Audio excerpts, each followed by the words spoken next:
Hello दोस्तों, happy करवा चौथ। आप सभी खुश रहें और आपका अटल सुहाग रहे।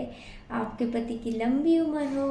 ये रहा मेरा करवा चौथ का भोग माता रानी के लिए। अब पहले हम श्री गणेश करेंगे।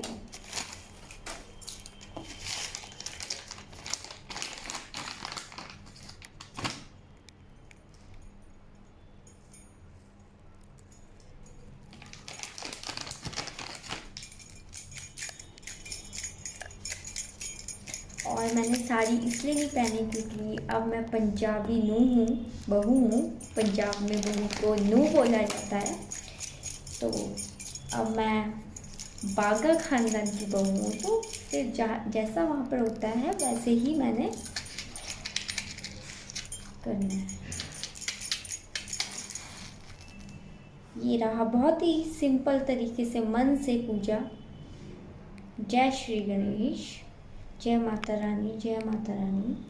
सभी माता रानियों की जय जय हो और सभी का सुहाग अटल हो, अमर हो। सबकी दिन दुगनी रात चौगनी तरक्की हो। जय हो, जय माँ करवे।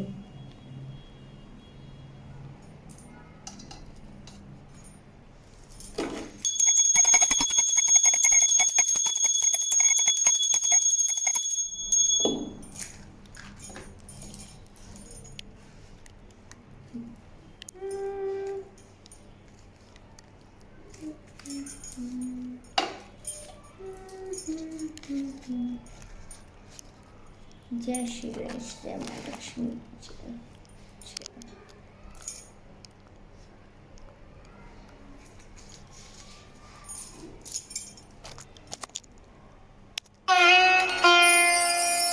एक करवा चौथ की व्रत कथा,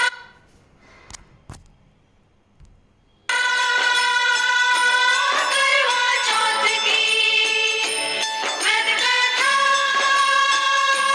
करवा चौथ की व्रत कथा, करवा चौथ की। करवा चौथ का व्रत अनूठा, ये व्रतों का सरताज। जो नारी व्रत करेगी, पूर्ण हो सब काज, हो पूर्ण सबके काज। जब आवे करवा चौथ, सुहागन व्रत करे। जब आए करवा चौथ, सुहागन व्रत करे। व्रत करे, व्रत करे, व्रत करे, व्रत करे। जब आवे करवा चौथ, सुहागन व्रत करे। जब आवे करवा चौथ, सुहागन व्रत करे। और एक बेटी थी। कार्तिक मास के कृष्ण पक्ष की चतुर्थी तिथि को साहूकार की सभी बहुओं, पत्नी और बेटी ने करवा चौथ का व्रत रखा। जब साहूकार के बेटे भोजन करने बैठे तो अपनी बहन से खाना खाने को कहने लगे, तो वह बोली, भाई अभी चांद नहीं निकला, चांद को अर्घ देकर मैं भोजन करूंगी। साहूकार के बेटे अपनी बहन से बहुत प्रेम करते थे। वो अपनी बहन को भूख से व्याकुल नहीं देख पाए, तो उन्होंने नगर के पास पहाड़ी पर एक दीपक जलाकर चलनी की ओट में रख दिया और बहन से बोले, देखो बहन, चांद निकल आया, अब तुम अपना व्रत खोल सकती हो। साहूकार की बेटी अपनी भाभियों से कहने लगी, भाभी चांद निकल आया है, चलो अर्घ देकर भोजन कर लें। यह सुन भाभियां बोली, बाईसा ये तो आपका चांद निकला है, हमारा चांद निकलने में अभी समय है। भूख से व्याकुल वो चांद को अर्घ देकर भोजन करने बैठ गई। जैसे ही पहला घास खाया उसे छींक आ गई, दूसरा घास खाते ही उसमें बाल निकल आया और तीसरा घास खाने ही वाली थी कि ससुराल से बुलावा आ गया, पति बीमार है। जैसी भी हालत में हो तुरंत ससुराल पहुँचे उसे विदा करने के लिए। जब माँ ने बक्से से कपड़े निकाले तो बार बार काले और सफेद कपड़े निकले। वह बोली, माँ तुम ये सब रहने दो। माँ घबराकर बेटी से बोली, बेटा रास्ते में जो भी छोटा बड़ा मिले सबके पैर छूती जाना, और जो कोई भी बूढ़ सुहागन होने का आशीर्वाद दे वहीं अपने पल्ले में गांठ बांध देना। वह बोली, ठीक है माँ, और वह अपने ससुराल चल दी। रास्ते में जो भी मिलता वो उन सब के पांव छूती गई। सबने सुखी रहो, खुश रहो, पीहर का सुख देखो, यही आशीर्वाद दिया। ऐसे ही वो अपने ससुराल पहुंच गई।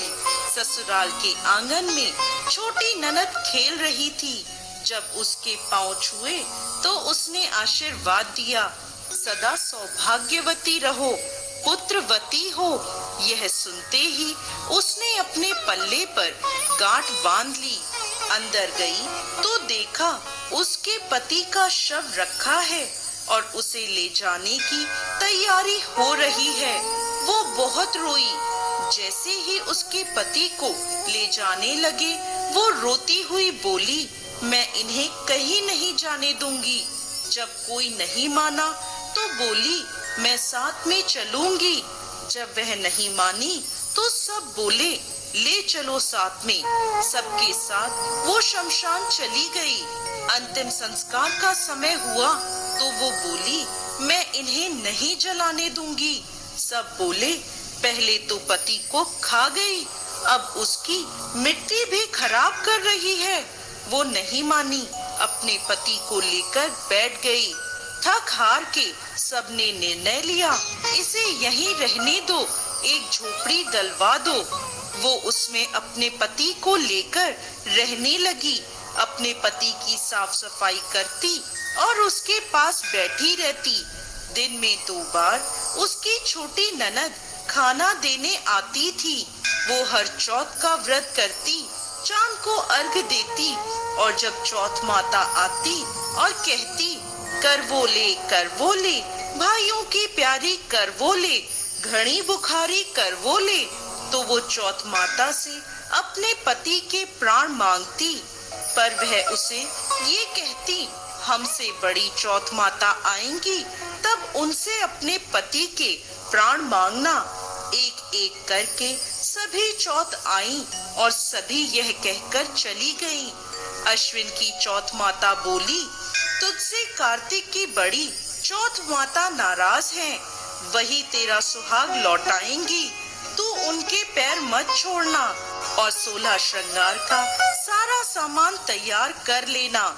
जब कार्तिक की बड़ी चौथ करवा चौथ आई तो उसने अपनी छोटी ननद से 16 श्रृंगार का सुहाग का सामान मंगवाया और करवे भी मंगवाए। जब सास को ये पता चला तो वो बोली, पागल हो गई है, जो मांगती है दे दो। साहूकार की बेटी ने करवा चौथ का व्रत रखा, चांद को अर्घ दिया और जोत करी। जब चौथ माता प्रकट हुई तो बोली, करवोले भाइयों की प्यारी करवोले, दिन में चांद उगाने वाली करवोले, घड़ी बुखारी करवोले। उसने उनके पैर पकड़ लिए और बोली, माता मेरा सुहाग वापस करो। चौथ माता बोली, तू तो बड़ी भूखी है, 7 भाइयों की प्यारी बहन है, तो सुहाग का तेरे लिए क्या काम। वह बोली, नहीं माता, मैं आपके पैर तब तक नहीं छोड़ूंगी जब तक आप मेरा सुहाग वापस नहीं करती। उसने एक एक करके चौथ माता को सुहाग का सारा सामान दे दिया। चौथ माता ने अपनी आंखों से काजल निकाला, नाखूनों से मेहंदी, मांग से सिंदूर निकाला और उसे करवे में घोलकर छोटी उंगली से छीटा दिया, जिससे उसका पति जीवित हो गया। और चौथ माता जाते जाते उसकी झोपड़ी पर लात मार गई, जिससे उसकी झोपड़ी महल बन गई। उसका पति जीवित हो गया। जब छोटी ननद खाना लेकर आई तो देखा भाभी की झोपड़ी की जगह महल खड़ा है। वो ननद को देखते ही दौड़ी दौड़ी उसके पास आई और बोली, देखो बाईसा, आपका भाई वापस आ गया। घर जाओ, सासू जी से कहो गाजे बाजे से हमें लेने आए। छोटी ननद दौड़ी दौड़ी माँ के पास गई और बोली, माँ, भाई जिंदा हो गया। माँ बोली, भाभी के साथ साथ तेरा भी दिमाग खराब हो गया है। वह बोली, नहीं माँ, मैंने देखा है, सच में भाई जिंदा हो गया है। सभी घर वाले गाजे बाजे के साथ अपने बेटे को लेने पहुँचे। बेटे को जिंदा देखकर सास बहू के पैर छूने लगी और बहू सास के पैर छूने लगी। बहू बोली, माताजी देखो, आपका बेटा वापस आ गया। सास बोली, बहू, मैंने तो साल भर पहले इसे भेज दिया था, ये तो तेरे भाग्य से वापस आया है। हे चौथ माता, जैसी कृपा साहूकार की बेटी पर करी, वैसे ही इस कहानी को कहते, सुनते और हुंकार भरते सब पर कृपा करना, सबको अमर सुहाग देना। जय चौथ माता। जय माता दी।